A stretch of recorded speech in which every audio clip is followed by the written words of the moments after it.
¿sí? La primera, la historia es dinámica, ¿sí? ¿Qué significa esto? Que la historia no es una cosa que ocurrió allá en el pasado y se quedó ahí y sabemos que es inmutable, sabemos que es inamovible, lo que pasó. Wow, qué raro es verme ahí. Y me tiene que generar bueno, nada. todo lo contrario. Voy a necesitar que ustedes vean este video, ese video que les estaba pasando. Yo le voy a dejar más o menos hasta qué minuto vean, que es como un marco introductorio para entender más o menos cómo me gusta a mí interpretar la historia. Y después arrancamos con lo que vendría a ser la clase nuestra. Hola gente, ¿cómo están? Espero que bien, no saben quién soy. Bueno, mi nombre es Maximiliano, yo voy a ser el profe de historia este año. Y bueno, esta es como la primera clase así virtual, online que tenemos. Ya estuve trabajando de esta manera con otros cursos de otras escuelas. Y bueno, ya más o menos vieron en ese video cuál es mi manera de concebir e interpretar la historia. Así que vamos a arrancar. Por lo que estuve charlando con alguno de ustedes vía mail, me dijeron que más o menos ustedes se quedaron el año pasado en la década de infamia. Así que mi idea es ahora hacer una especie de repaso de lo que fue la década de infamia para refrescar algunos conceptos y después, bueno, arrancar bien de lleno de lo que es historia de quinto año. Bien, la década de infame va a arrancar con el derrocamiento, el golpe de estado de el primer líder popular del siglo XX y va a terminar con otro golpe de estado que va a dar a luz a el representante del movimiento popular, que va a ser un antes y un después en la historia argentina, que es Juan Domingo Perón. Siempre se dijo de finales del siglo XIX, de la formación del Estado Nacional, de 1880 hasta más o menos 1910, que es el centenario, que la Argentina era el granero del mundo, ¿sí? Nosotros nos dedicábamos a la exportación de materias primas, materias agroganaderas, y ese concepto del granero del mundo era literal, ¿sí? El granero del mundo. Había un sector de la sociedad elitista, la famosa oligarquía, que era la única que se veía beneficiada con todo lo que ofrecía ese granero. Y por otro lado, la masa de campesinos que trabajaba en la tierra era la que se veía como excluida, ¿sí? Por otra parte, ustedes recordarán que hubo todo un movimiento inmigratorio, toda una masa inmigratoria que vino de la Europa pobre a la Argentina a hacerse de la América. Y en esa masa que vino de gente desde Europa, no solamente vinieron ellos, los hombres, las mujeres, las familias, sino que también vinieron las benditas ideas. Ideas como el comunismo, el anarquismo, el socialismo, se instalaron fuertemente ya en territorio nacional. La figura política que va a surgir a principios del siglo XX va a ser la de Hipólito Yrigoyen, formando o siendo la cara visible de lo que es la Unión Cívica Radical. Si ustedes recuerdan, la Unión Cívica Radical estaba dividida también en esto de personalistas y antipersonalistas, es decir, gente que veían la figura de Yrigoyen como la del líder totalmente indiscutido que representaba el movimiento, y después otros como Marcelo T. de Alvear, en donde no concebía que el radicalismo sea pura y exclusivamente enmarcado en la figura de un individuo que es la de Yrigoyen.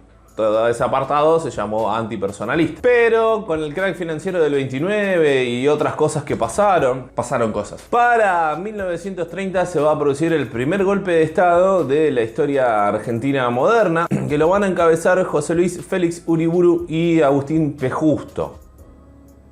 El primero en ponerle fin al gobierno de Yrigoyen fue justamente Uriburu, que era un tipo un poquito más militar tradicional, ¿sí?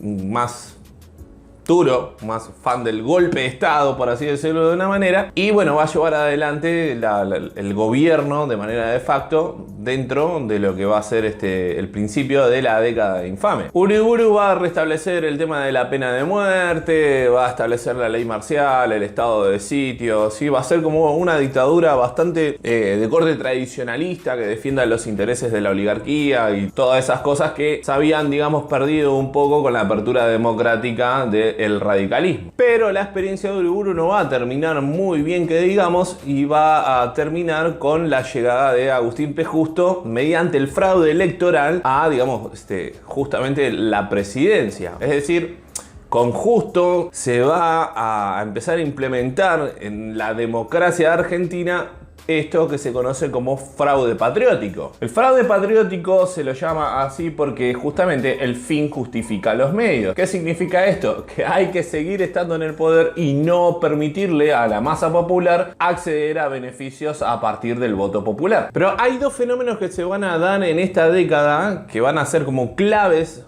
en la década siguiente. El primero va a ser la profesionalización, ¿sí? Se va a empezar a profesionalizar, va a ser una cosa como de capacitación continua del Ejército Nacional Argentino. Muchos de estos muchachos van a encontrar formación, no en estas tierras, sino que van a viajar a Europa a perfeccionarse, sobre todo a dos países en particular, y se van a sorprender a cuáles. Sí, la Alemania nazi y la Italia fascista. Y por otro lado, hay otra institución que en este periodo también se va a empezar como a acrecentar su poder, que va a ser la Iglesia Católica Apostólica Romana. Ahora, ¿por qué justamente se da ese fenómeno? Es que ambos tenían un enemigo en común, o los tres tenían un enemigo en común, ¿sí? La figura de todo este sector conservador puesto en Agustín P. Justo, el ejército y la iglesia. El enemigo en común es el comunismo. Pero hay otro fenómeno que también se va a dar en este periodo de la historia que se lo conoce como ISI, industrialización por sustitución de importaciones. El ministro Pinedo va a llevar adelante una propuesta muy interesante en la historia de Argentina, que también va a ser retomada en la década del 40, que es darle al mercado interno nacional la posibilidad de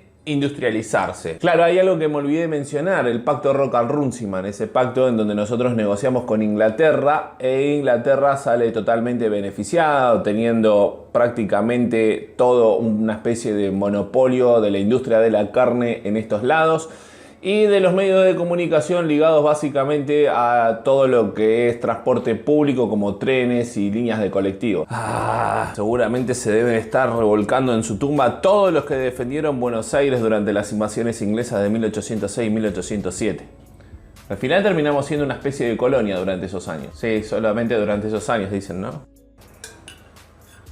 Lo que se hace con esta idea de Pinedo es promover justamente el perfeccionamiento, la industrialización dentro del territorio nacional, y se va a dar otro fenómeno que es el que varias industrias, empresas norteamericanas, italianas, holandesas y todo lo demás se van a instalar en el país y van a dar una fuente de trabajo considerable a la masa que se había movido desde el campo, que claro, ahora con la crisis del 30 no se vendía nada, entonces los campesinos se van a las grandes urbes y nacen así las villas o los barrios de emergencia. Bueno, va a ser justamente desde ahí donde van a venir la mano de obra para estas grandes empresas que se van a instalar en el territorio nacional. Esa década infame va a durar hasta más o menos junio del 43, en donde se va a producir otro golpe de estado llevado adelante por un grupo de militares bastante particular y distinto a los que hicieron el golpe de estado de la década del 30. El GOU,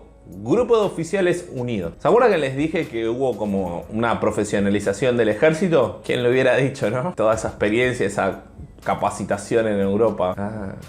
Luchaban, la idea era no pelear, la idea era pelear contra el comunismo y todo lo demás y bueno, la tercera posición. El general Arturo Rawson va a ser el que encabeza justamente este golpe de estado, pero a los pocos días renuncia y Ramírez es el que va a tomar el poder. Pero eso es ya justamente el contenido que nosotros tenemos que empezar a ver ahora en quinto año de historia. Hasta acá esta especie de breve repaso de lo que ustedes tienen que más o menos recordar de lo que fue historia de cuarto año. Yo les voy a dejar una pequeña actividad en la descripción del video. Les voy a dejar un link para que ustedes vean un material, sí, también audiovisual. Y ahí también les voy a dejar unas pequeñas consignas, fecha de entrega y todo lo demás. Bueno chicos, espero que estén pasando la cuarentena de la mejor manera posible. La verdad que esto es algo completamente sorpresivo para todos. Así que bueno, espero que esto termine lo más rápido posible y nos podamos encontrar las mañanas, los lunes en la escuela técnica. Así que bueno, cuídense.